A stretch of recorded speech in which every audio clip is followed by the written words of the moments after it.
En la unión de la gastronomía, pero ahorita no tiene ningún otro acceso. Acá hay, pero que no sirve. Ahí atrás de Leo hay Mari. De hecho, ya la sorpresa difícil, no sé, Buenos días.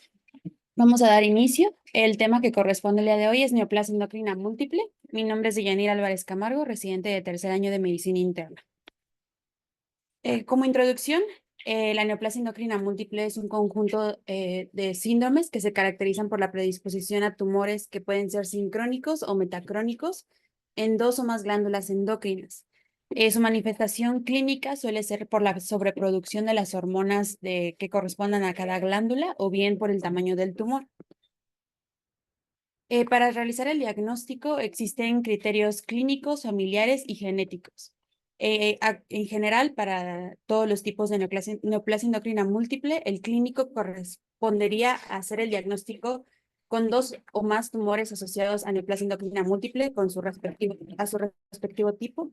Al familiar, una vez que se ha localizado un tumor asociado a neoplasia endocrina múltiple en más de un familiar de primer grado, más un familiar de primer grado con el diagnóstico clínico o genético de una neoplasia endocrina múltiple, o bien que el paciente presente una variante genética asociada a un gen típico de neoplasia endocrina múltiple, incluso en ausencia de síntomas, bioquímica o imagen en el momento del diagnóstico. Existen tres tipos y un cuarto descrito, que es la neoplasia endocrina múltiple tipo 1, la tipo 2, que se divide en 2A y 2B. La tipo 1 se caracteriza por el adenoma hipofisiario o tumores neuroendocrinos de páncreas y duodeno y el adenoma paratiroideo que se manifiesta con hiperparatiroidismo primario. Con el MEN2 comparte el hiperparatiroidismo primario con el carcinoma medular de tiroides y el feocromocitoma, y estos a su vez con el MEN2B se asocian a, no presentan hiperpara primario, pero presentan neuromas mucosos y un hábito marfanoide. Y bueno, ahorita vamos a abordar más de los genes. Vamos a iniciar con la neoplasia endocrina múltiple tipo 1. En general, todas son de herencia autosómica dominante. Solamente en el 10% de los casos se puede presentar una mutación de novo, pero el resto, más del 95%, corresponden a cuentan con el antecedente familiar de la neoplasia. La mutación germinal heterocigota del gen MEN1, que está localizado en el cromosoma 11q13, es el gen que se encuentra afectado, y al estar afectado es el gen que se encarga de producir un gen supresor de tumor que codifica a la menina. La menina es una proteína que se encarga de la transcripción, división celular y proliferación. Entonces, por lo tanto, al estar alterada su producción, tienden a no frenar la proliferación, no frenan la división celular y pues la transcripción. Más del 95% de los portadores de esta mutación tendrán una manifestación clínica antes de los 50 años. La prevalencia en población general es de 1 a 30,000 personas. Las mujeres que tienen el diagnóstico tienen de 2 a 3 veces más riesgo de presentar cáncer de mama en comparación con la población general. Y en cuanto a su incidencia, del 7 al 11% de los pacientes que tienen el diagnóstico de hiperpara primario estarán asociados a una neoplasia endocrina múltiple. Del 16 hasta el 38% de los pacientes que se diagnostican con gastrinoma estarán asociados a una neoplasia endocrina tipo 1 y menos del 3% de los adenomas hipofisiarios estarán asociados a la neoplasia. La presentación clínica, como lo mencioné, corresponde a estos 3 tipos de tumores. El más predominante en este tipo es el adenoma paratiroideo, que se manifiesta con hiperparatiroidismo primario y se presenta en el 95% de los pacientes. Le seguiría el adenoma hipofisiario, que se encuentra en el 15 al 50% de los pacientes, y un tumor pancreático, neuroendocrino, pancreático duodenal, que corresponde al 30 al 80%, y por orden de frecuencia, el más frecuente es el gastrinoma. Le seguiría el pepoma, que es productor de polipéptido pancreático, insulinoma, glucagonoma y lipoma. Que ahorita, voy a abordar más de cada uno. Como mnemotecnia, pues son la neoplasia endocrina múltiple, se compone de las 3 Ps. En cuanto al adenoma hipofisiario, el 60% de ellos suelen ser productores de prolactina, son prolactinomas, el 25% producen somatotropina, y el 10% son no funcionantes y el 5% restante corresponden a un corticotropinoma. Entonces, la manifestación clínica, como lo he mencionado, va a depender de la hormona secretada o el tamaño del tumor. En neoplasia endocrina múltiple suelen ser los adenomas hipofisiarios, los tumores paratiroideos, pueden estar asociados a tumores neuroendocrinos tímicos, pulmonares.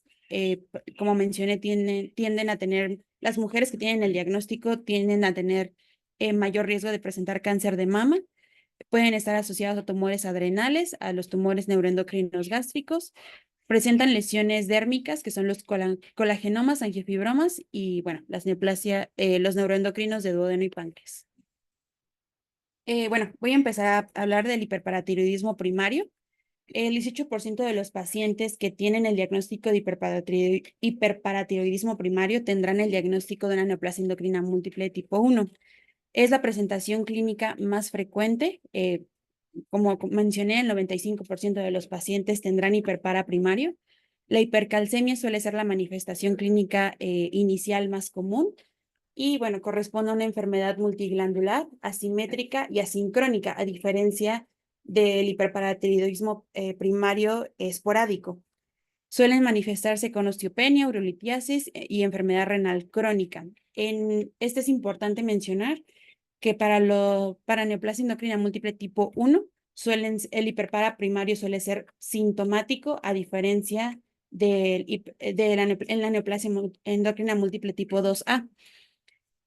El tratamiento del hiperpara primario en neoplasia endocrina múltiple tipo 1 corresponde a una exploración cervical bilateral abierta, la paratiroidectomía subtotal con timectomía transcervical. Es decir, como mencioné, pueden estar asociados a tumores neuroendocrinos tímicos. Por lo tanto, una vez que se retiran las paratiroides, se tiene que realizar también la timectomía profiláctica.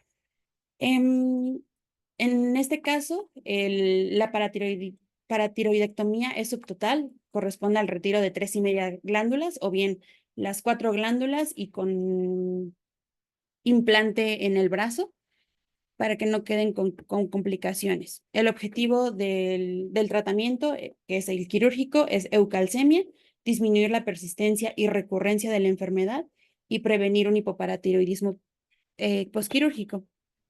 Respecto a los tumores neuroendocrinos, el más frecuente es el gastrinoma, corresponde al 40% de los casos, secretan hormona glucagón y se manifiestan con úlceras pépticas, diarrea y reflujo gastroesofágico. Ese es el que voy a abordar a más profundidad. El resto solo los voy a mencionar. El pepoma o tumor productor de polipéptido pancreático se puede manifestar con tumor, ictericia y pancreatitis. Como ven, realmente no está relacionado a la cantidad de la hormona, sino más bien al proceso obstructivo que podría presentar a nivel biliar. El insulinoma corresponde al 10% de los pacientes, son tumores productores de insulina y pues se manifiestan con la triada de Whipple. El glucagonoma, que corresponde al 5%, que produce también glucagón. Este se manifiesta con eritema necrolítico migratorio, diabetes y depresión. El lipoma o tumor productor de péptido inhibidor vasoactivo, péptido intestinal vasoactivo, perdón, se presenta con diarrea acuosa. Es una triada clásica, pero no patognomónica. Diarrea acuosa, hipocalemia y acloridria.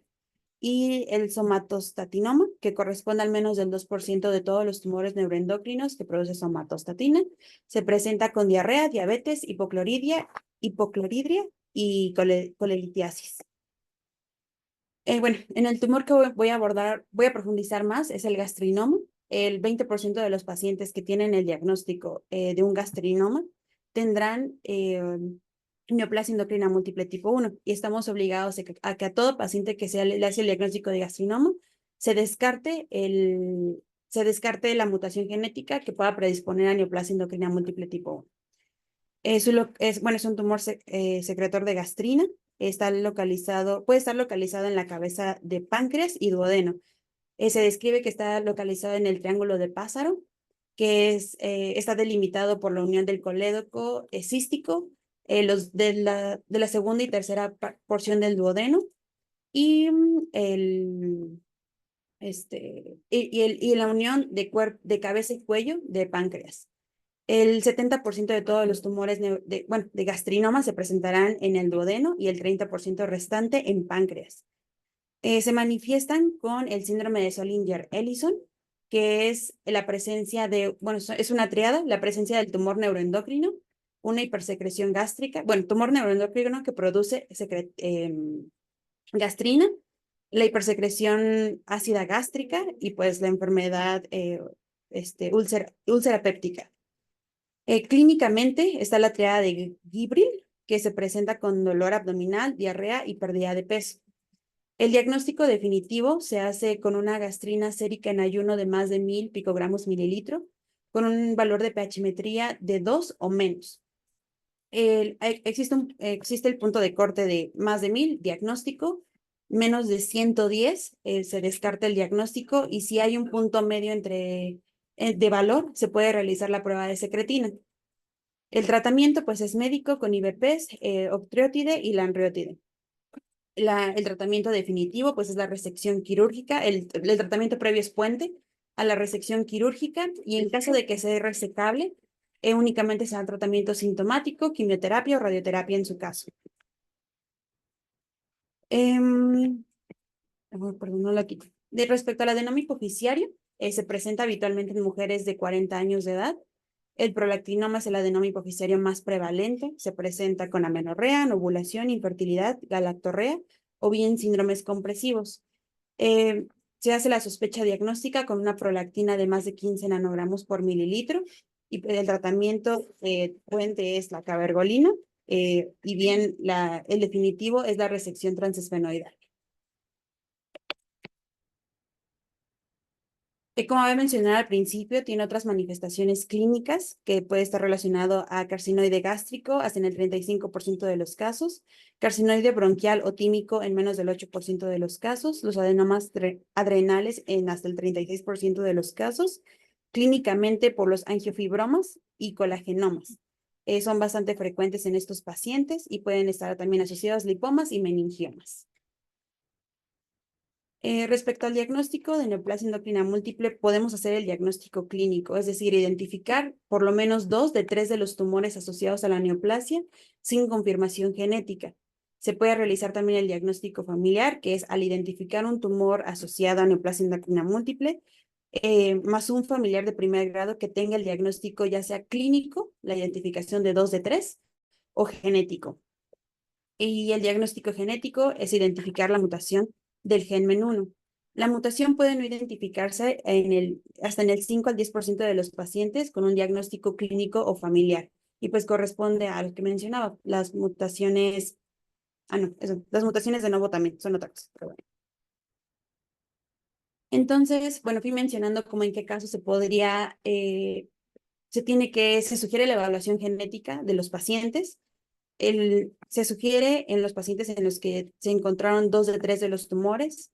Se encontró un tumor asociado y tienen el antecedente de un familiar de primer grado con el diagnóstico. Pacientes que se presentan con hiperpara primario antes de los 30 años.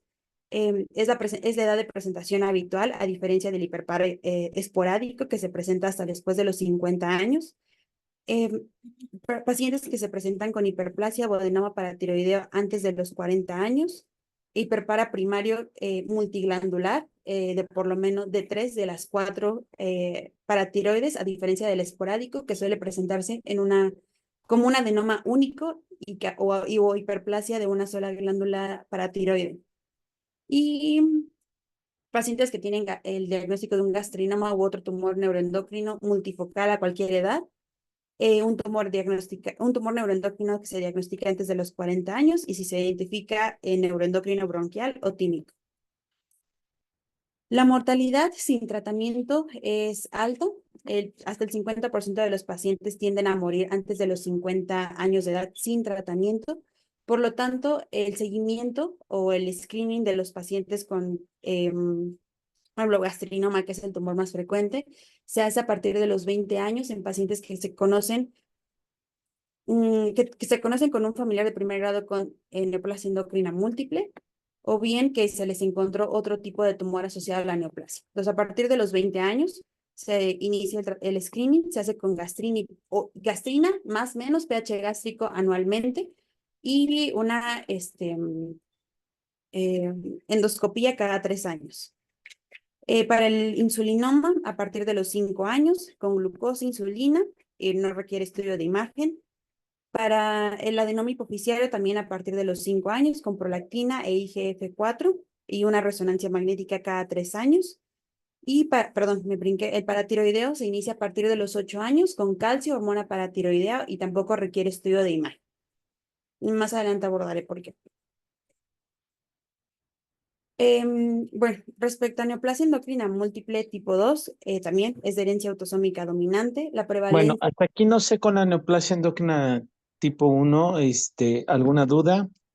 Digo, creo que aquí ya lo resumió en la diapositiva previa. Creo que el más frecuente pues es el hiperparatiroidismo. La verdad es que los tamizajes, las recomendaciones que haces por el antecedente, buscar, digo, eso sería la realidad, pero pasa lo mismo o es el mismo problema con todos los problemas hereditarios. Tienes un paciente con DM1, deberíamos de buscar en familiares. Tienes un paciente con hipercolesterolemia familiar, deberíamos de buscar en los familiares, pero el problema es que no se hace. Ok.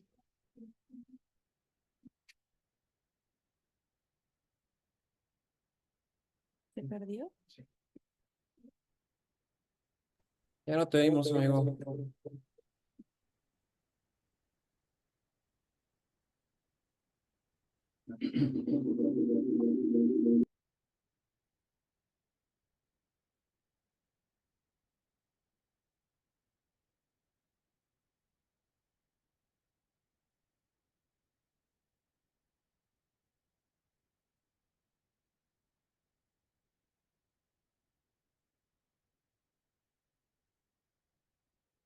Perdón, me sacó. ¿En dónde me quedé? Que no se hace, que en la realidad no se hace el tamizaje en familiares de primer grado. Ese es el punto, ¿no? Digo,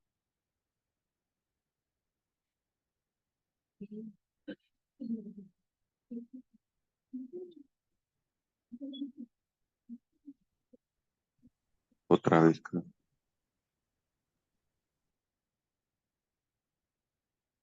en la vida real, en las instituciones es complejo, ¿no? Y pedirlo por afuera es todo un reto. Entonces, sí se hace, o sea, los captas y tratas de hacer la búsqueda, pero digo, para llegar al diagnóstico de la NEM, las neoplasias endocrinas son son complejas. Lo que les decía del prolactinoma, en realidad nada más fue el único dato que creo que vi equivocado. La sospecha clínica se hace cuando tienes, a ver, Perdón. Perdón. ahí. La sospecha clínica no se hace cuando tienes más de 15. La sospecha clínica se hace cuando tienes más de 100. Ok. Es ahí cuando tú sospechas que hay un prolactinoma. Definitivamente ese es el criterio para poder solicitar una resonancia magnética. Todos los valores que estén abajo de 100, hay que buscar otra causa secundaria, medicamentos, estimulación, la asociación del ovario poliquístico, otras cosas. Y definitivamente un diagnóstico es cuando tienes más de 150, ¿no? Pero creo que todo lo demás estaba bien.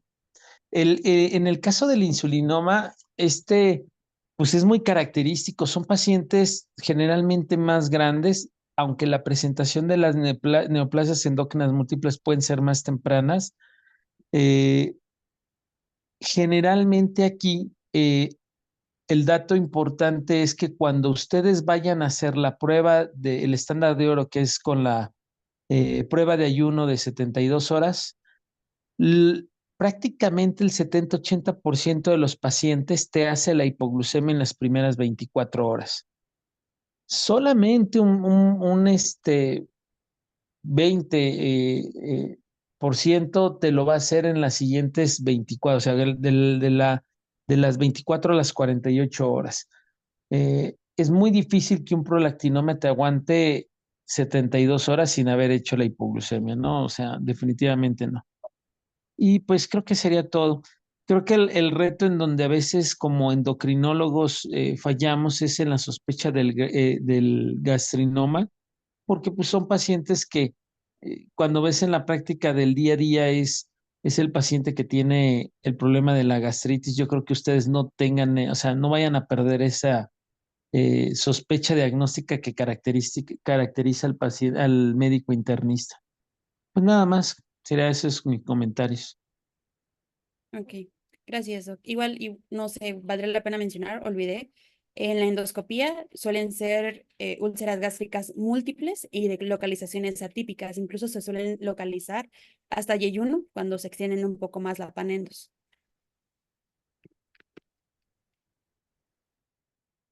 Respecto a neoplasia endocrina múltiple tipo 2, también es de herencia autosómica dominante. La prevalencia va del 1 al 25, 1 en 25,000 pacientes en población general. Aquí la mutación corresponde al protoncogen RED, que está localizado en el cromosoma 10q11.2. El protoncogen RED codifica el receptor de superficie de la tirosina sinasa y la mutación más frecuente es el RED en el codón 634R, que corresponde al fenotipo clásico. Ahorita vamos a abordar los fenotipos y las variantes clínicas.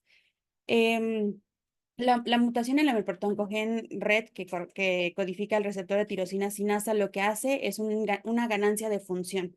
Es decir, que va a estar relacionado a mayor proliferación y mayor división celular. Entonces, gana función el receptor de tirosina sinasa.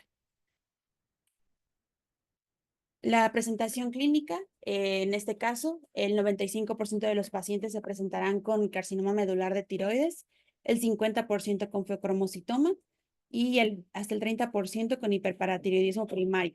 Y el pronóstico de la enfermedad lo determina el carcinoma medular de tiroides, no la variante genética, sino el estadio clínico en el que se encuentre en el momento del diagnóstico.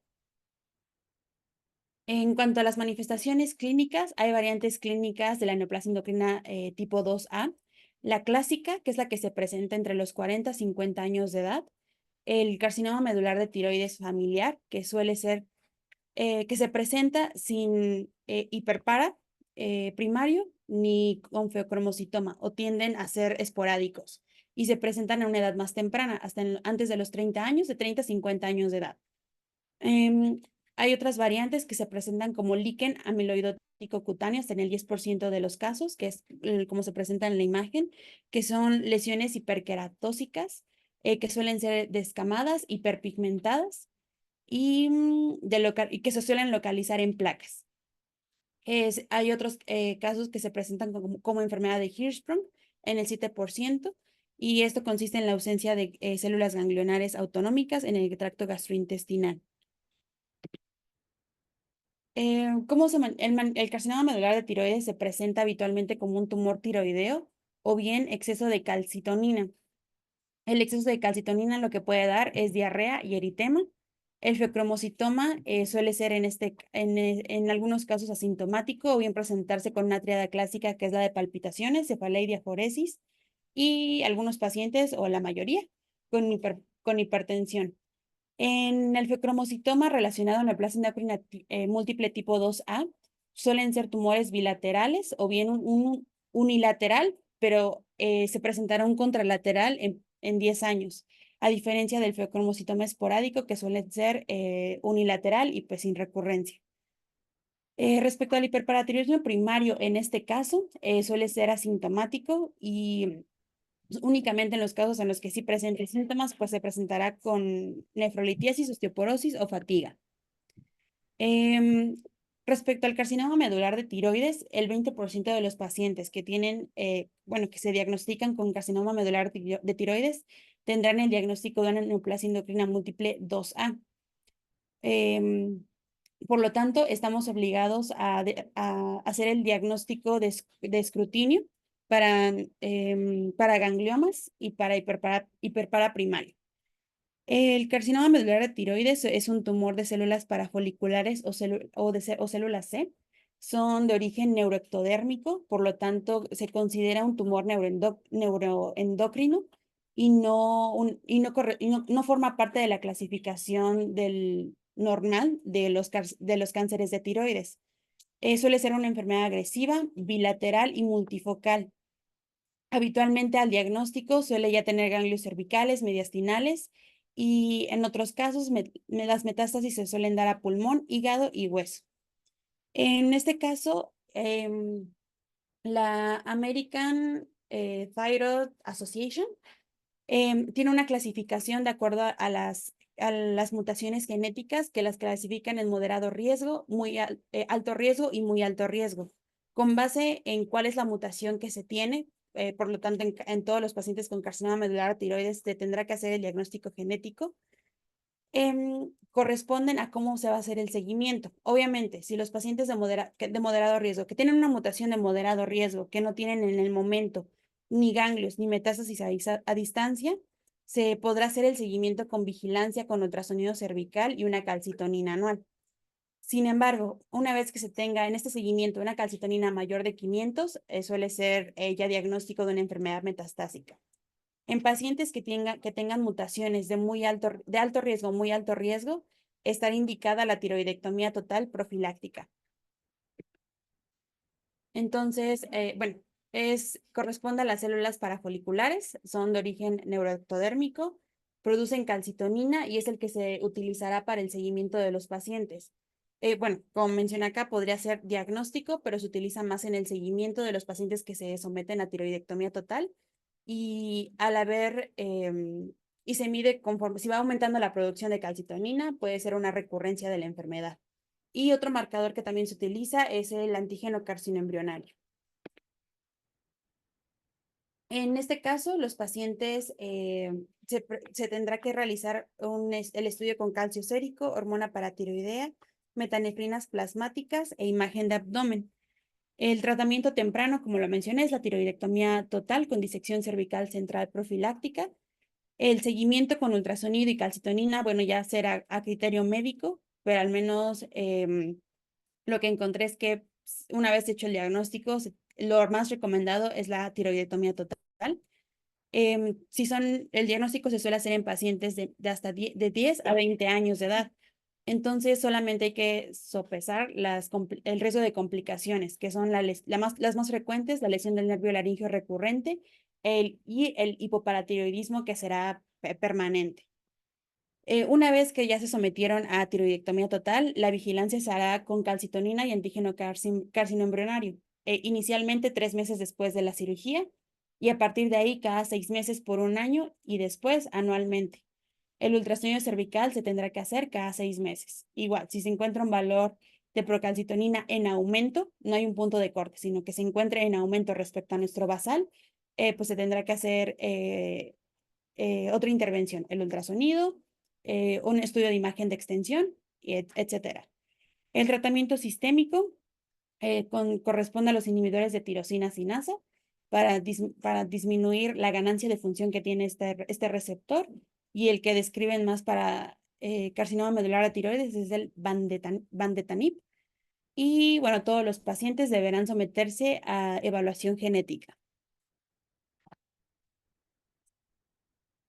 No sé si quiera comentar algo de esto, Doc. Sí, en realidad, digamos que cuando tú hablas de la neoplasia endocrina múltiple, como que la neoplasia endocrina múltiple tipo 1, pues el coco o el temor es el insulinoma y es el menos frecuente, ¿no? El hiperparatidismo no te da ese problema, el prolactinoma, pues eso es de todos los días, pero en la neoplasia endocrina múltiple sí cambia. En este caso, cuando uno encuentra la manifestación más frecuente es que va a llegar con su nódulo tiroideo. Entonces, ahí sí necesitas hacer todo el abordaje de nódulo tiroideo y haces la biopsia. Y al hacer la biopsia te sale, te reporta patólogo, neoplasia medular de tiroides. Cuando tú tienes esto, la conducta que hacemos debido a la alta asociación de uno de cada 2 pacientes que tienen cáncer medular de tiroides pueden llegar a tener esto, o sea, la asociación es muy alta, ¿sí? Vamos a la búsqueda proactiva del feocromocitoma.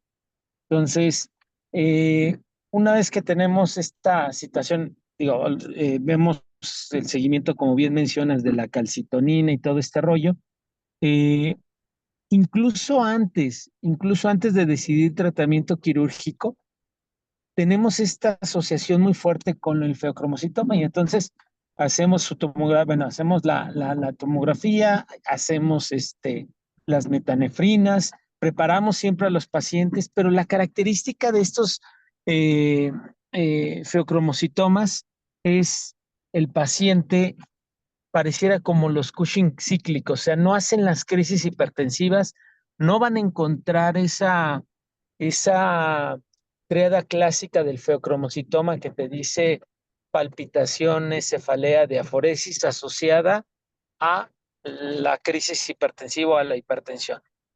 De hecho, lo que tienen que hacer y lo que se recomienda cuando están haciendo el abordaje del feocromocitoma es cuando no tienen los datos, no tienen ni siquiera hipertensión, es tratar de tomar las muestras durante la crisis hipertensiva. Eso es algo que les digo, es el reto, ¿no? Es donde cuesta trabajo. Digo, ya el diagnóstico de camioneros cuando tienes una hipertensión con 3 antihipertensivos y que uno sea diurético y que le haces el feocromocitoma, ese es otro escenario. Y generalmente, cuando son medio cíclicos, hay que pensar y haces tu tomografía y no ves ninguna lesión en la suprarrenal, ahí es donde tienes que sospechar en paragangliomas. Y es muy importante la determinación de la dopamina en esos escenarios.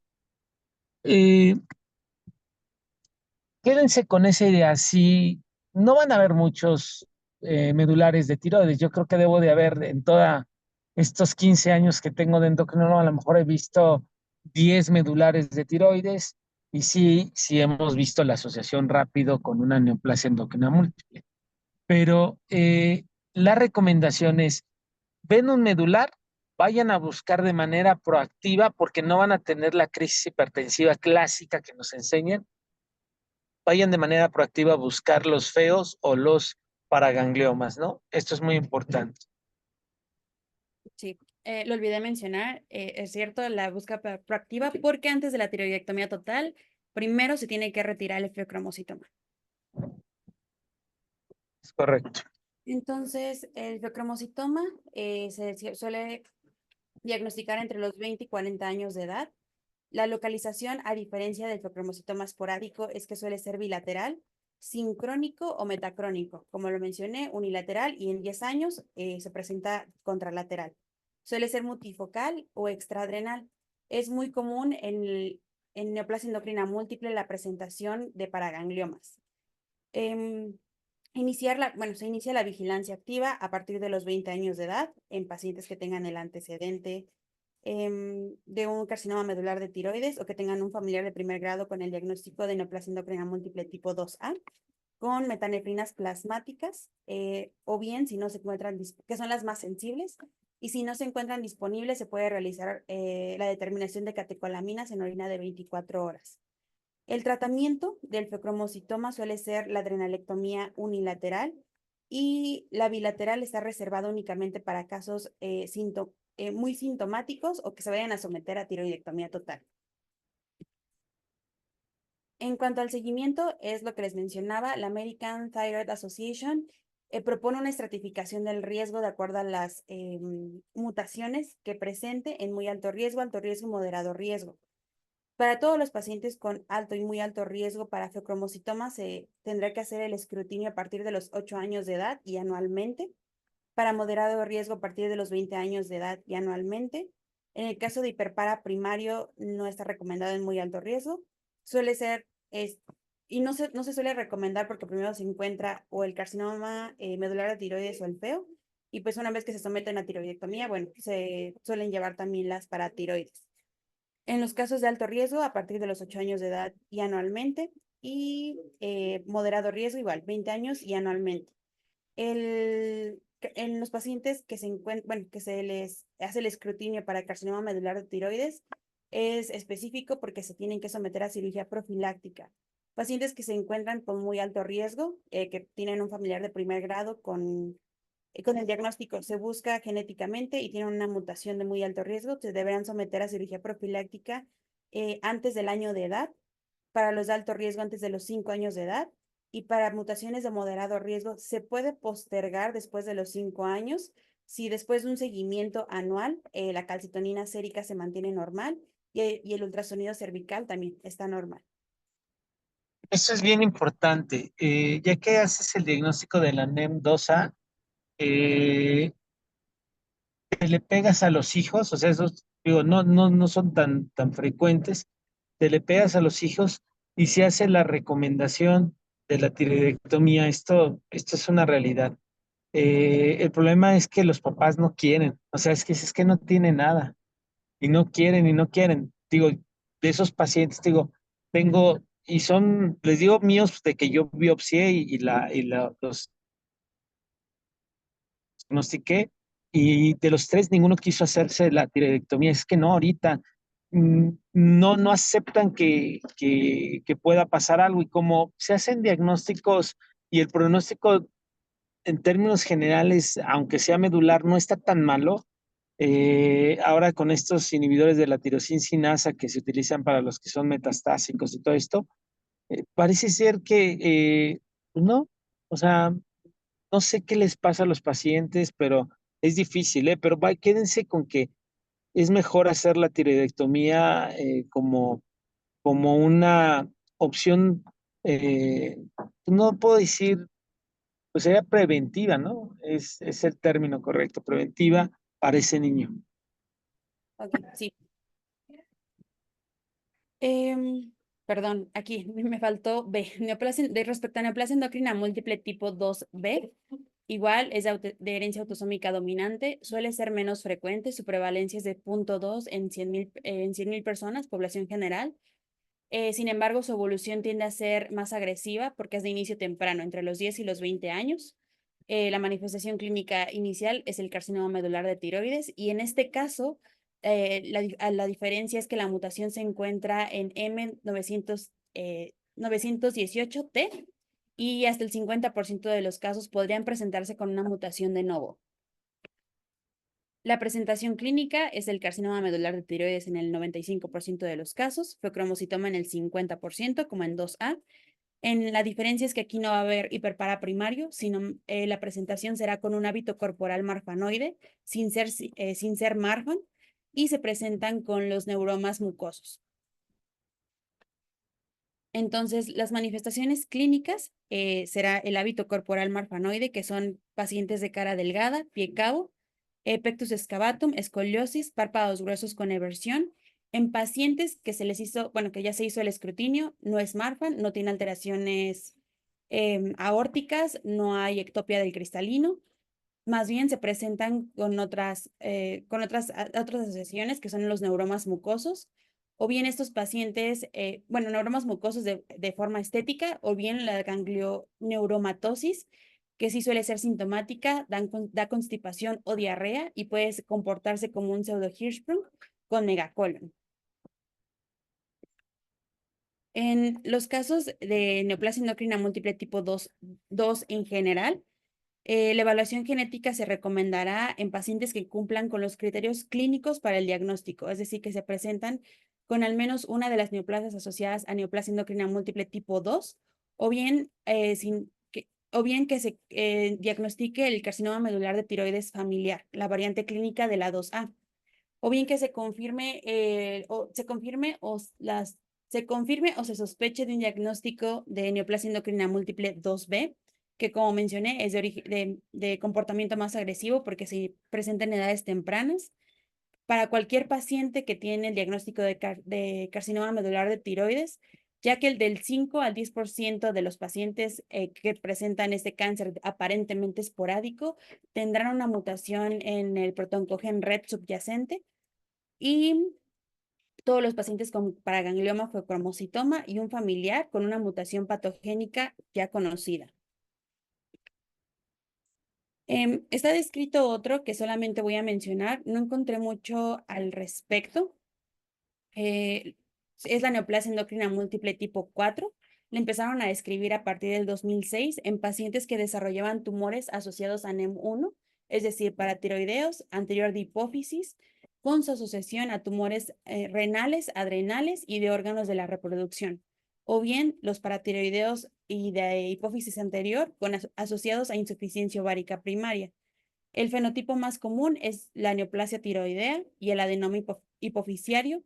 Suelen ser tumores más pequeños y menos agresivos que neoplasia endocrina múltiple tipo 1. Y en este caso son pacientes que el diagnóstico se hace en pacientes que se están estudiando para NEM1, y en el estudio genético se presentan con una mutación del gen CDN K1B. Y bueno, hasta aquí no sé si gusta comentarnos algo. No, en realidad yo creo que el uno y el 2 con su variante, que bien mencionas, o sea, el B sería el hábitus marfanoide y estos neurofibromas mucosos son muy frecuentes y los tienen los pacientes.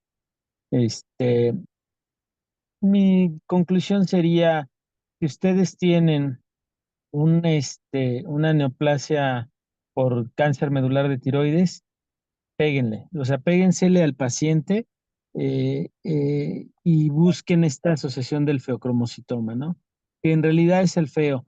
Pues, yo creo que el hiperparatiroidismo no nos genera problema, es muy sencillo, te grita el diagnóstico, y el hecho de que tenga hábitos marfanoide, pues la asociación con enfermedad cardiovascular, con un poco más de riesgo, pero bueno, eso ya lo pueden ver con apoyo a cardio.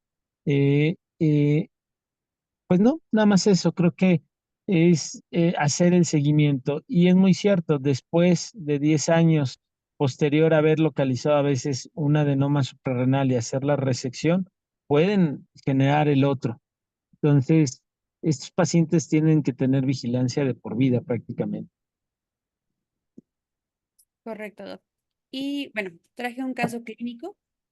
Se trata de un masculino de 41 años que en el 92 se presenta con hemiparesia derecha transitoria sin síntomas de disfunción hipofisiaria, con una prolactina sérica de 186, una resonancia magnética, que es la que se encuentra en la primera imagen, con evidencia de un macroadenoma hipofisiario de 2.2. Se recetó, dado de alta. En el 95 Se presenta nuevamente con alteración de la conciencia, una glucosa de 27, calcio sérico de 11.3 e insulina de 7.2. Se realiza una tomografía de abdomen contrastada en el que se evidencia un tumor quístico de 2 centímetros en la cola de páncreas y a la exploración abdominal y con reporte histopatológico se hace el diagnóstico de un insulinoma quístico en cola de páncreas. Se reseca, empieza a ser estudiado prácticamente inmediatamente con calcio sérico y presenta un calcio sérico persistentemente elevado, hormona paratiroidea de 117, una densitometría ósea con osteopenia, gammagrafía con sestamibi tecnesio 99M, con hipertrofia difusa de las glándulas paratiroides. Entonces, la pregunta es, ¿cuál es el diagnóstico del paciente? Así es. Y la pregunta número 2, ¿cuál es la mutación germinal de la neoplasia endocrina múltiple tipo 1? ¿Y qué proteína codifica?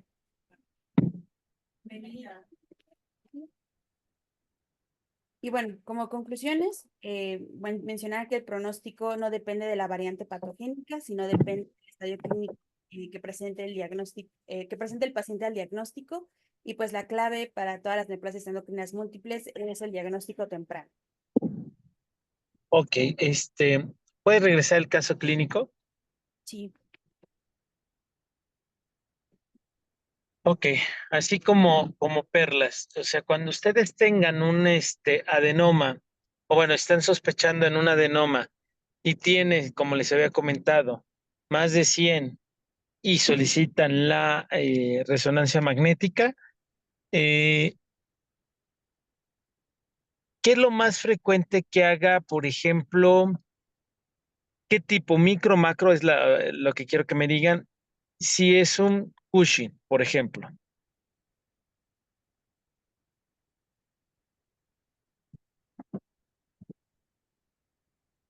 micro o macro, Micro. micro, ok. Y si es productor de hormona de crecimiento, Macro. y si es prolactinoma, Macro. micro. Entonces, lo más frecuente que van a encontrar de los prolactinomas es un micro. Aquí muestran un macroadenoma. Hay más o menos un 20 a 30% de cosecreción de hormona de crecimiento. Cuando ustedes vean un prolactinoma, porque es un prolactinoma, con este, una imagen que es macro, siempre hay que solicitar, de manera siempre, solicitar la de hormona de crecimiento, ¿no? En este caso IGF-1, porque pueden ser cosecretores. Eso es algo bien importante. En el caso de el tumor quístico de 2 centímetros de cola de páncreas, pues es una imagen interesante, ¿no? Digo, definitivamente la insulina se ve bien, pero esa insulina con la glucosa que se está reportando de 27, pues te hace sospechar esta parte. ¿Qué es lo que harían con ese paciente? ¿Cuál sería su indicación? La prueba de ayuno de 72 horas. Ok. Y el paciente, entonces, ¿cuál es la indicación? ¿Cómo se hace la prueba? ¿Quién me dice?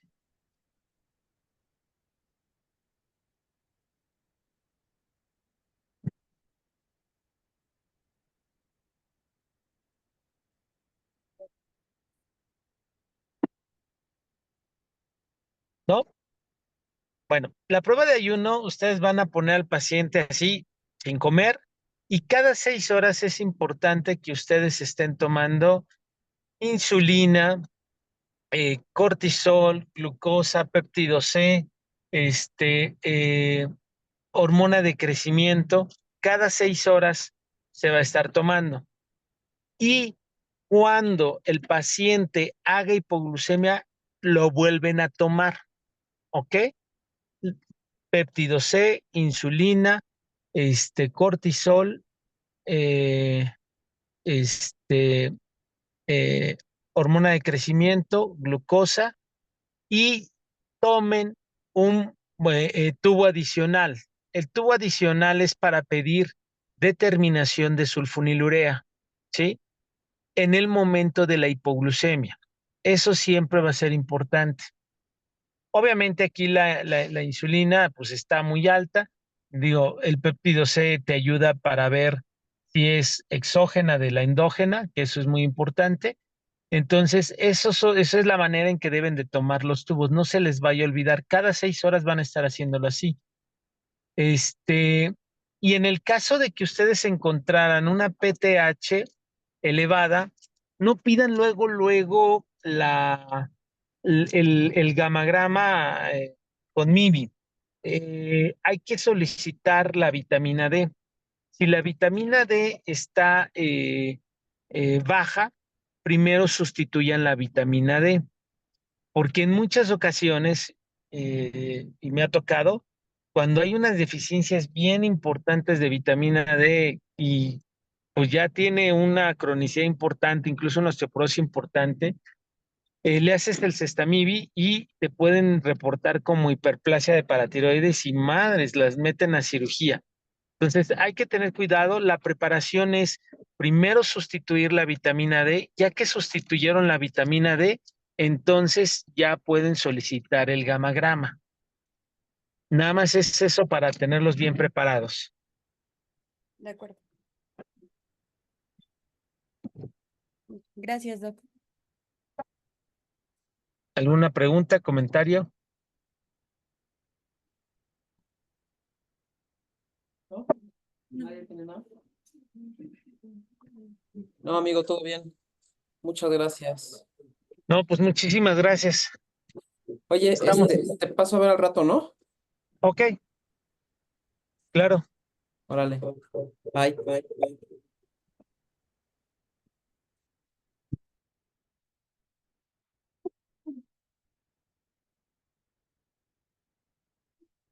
¿Cómo estuvo de guardia?